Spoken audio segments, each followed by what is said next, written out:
I'm Alex and welcome to KAWO's Guide to Social Media Marketing in China in 2022. In this video, I'm going to be taking a look at the demographic pressures in China and also the generations, which are not quite the same as what you might be used to in the West.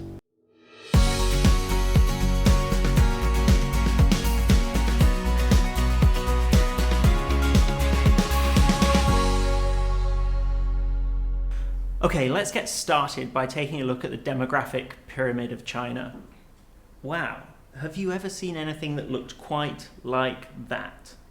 Very unusual shape caused by some of the major events that have happened in China in the last 100 years. We've got the one-child policy of 1979. We've got this modern reduction in the birth rate, partly caused by the one-child policy, but also the fact that it's expensive to raise a child in China, and so even though we now no longer have a one-child policy, a lot of couples are still choosing not to have more children. We've also got this very interesting difference between the number of men and women in China. 48.76% of the population are women, and 51.24% are men. That means that there are 34 million more men in China than there are women. This obviously causes some very interesting impacts on the population. One of the other changes you'll see here is the huge shift in life expectancy. We've seen it go from 43.7 years back in 1960 all the way to nearly 77 years in 2020. So people are living even longer.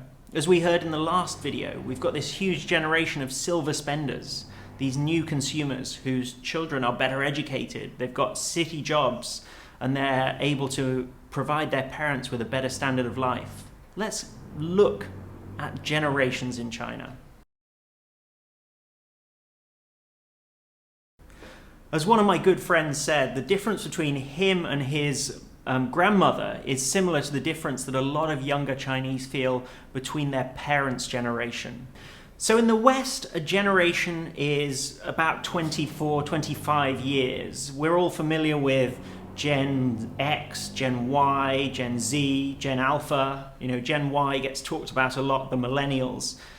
But with this rapid growth and changes in China, 24 years is just too long to capture a generation.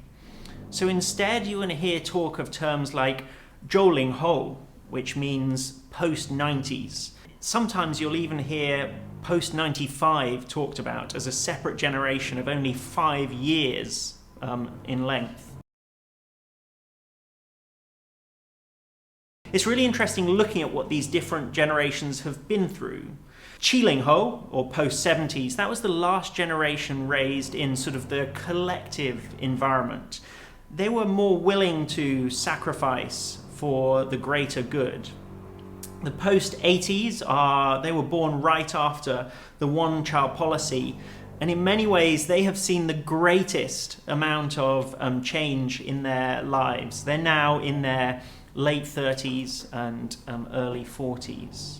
Then we've got post-90s. This is a generation that really hasn't known anything but the prosperity of China. China's really been on this great upward trend throughout their entire lives. Finally, we have post-2000s. They are the generation that is just entering the workforce and becoming the new wave of consumers. And they've been born in this time when China was already a great superpower.